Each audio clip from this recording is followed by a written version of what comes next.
Huh?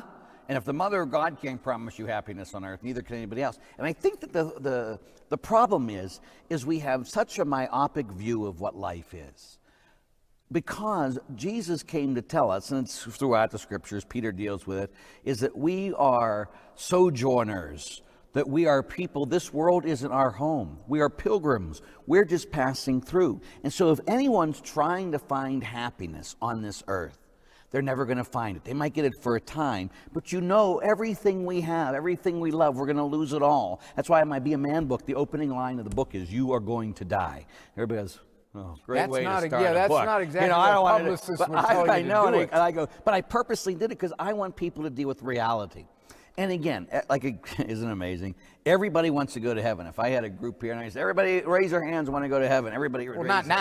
Not exactly now. And I'd say, well, but nobody wants to die to get there. And so we all sit there and say, oh yeah, I want to go to heaven, but I want to have a good life and that first. But if heaven is everything that we say it is, and Jesus told us it is, who's the one most blessed? The one that dies at 2 or the one that dies at 92? Well, you could make a great argument of the one that dies at 2. Because our time on earth is just the first sentence of eternity. And so one of the very first things we got to do is get this image of who God is and what our place is on earth, because that's why Jesus says that it's only with great difficulty the rich will enter the kingdom of heaven. Why would he say that? Because people who have a lot of things in that want and try to make heaven on earth.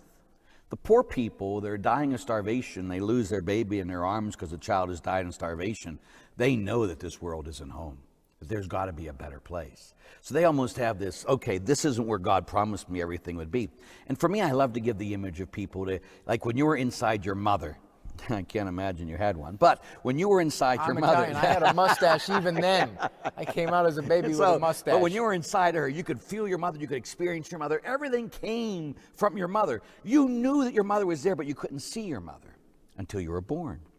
We're in the womb of God, if you will. It doesn't make God a woman, it's an analogy. We can feel God, we can experience God. Everything we have comes from God, but we can't see God until we're born to eternal life. When we start having this perspective, the perspective of God kind of owes me. Yeah, instead that he does, but he owes us the gift. He promises eternal happiness. He doesn't promise us temporal happiness. And so often people are only trying to say, okay, God, if I'm good, you're going to take care of me. But this is all I know. Absolutely, but that's why we need a bigger perspective. If this, once someone says, in the book Day or Night, I forget which one it was, there's a guy crying out and he's watching one of these boys being killed in Auschwitz. And he cries out, where is God when this happens? When this happens? Where is God when this boy is being killed?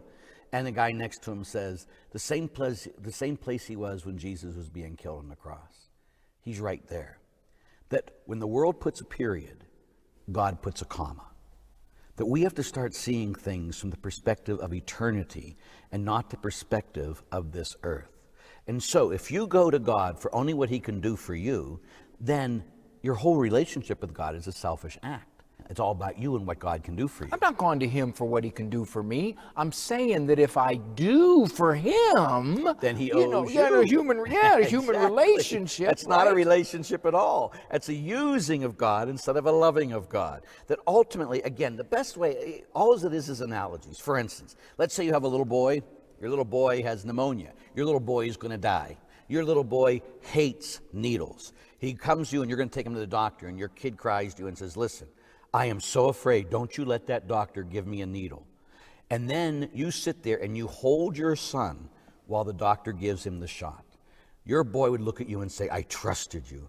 I loved you. I asked you to protect me, and you let this man hurt me with that shot. The very thing I asked you not to do is the very thing you did. And yet, you knew that for his good, he had to get that pain and he had to feel that shot. Well, God is often the one who holds us as we get the shots. We don't understand the pain. We don't understand the mystery. But God says, in the end, you're going to see. In the end, I make all things good. And it's like, well, I want to see it now, God. Yeah, me too, sometimes. Exactly. But God is bigger than us, and so is everything else.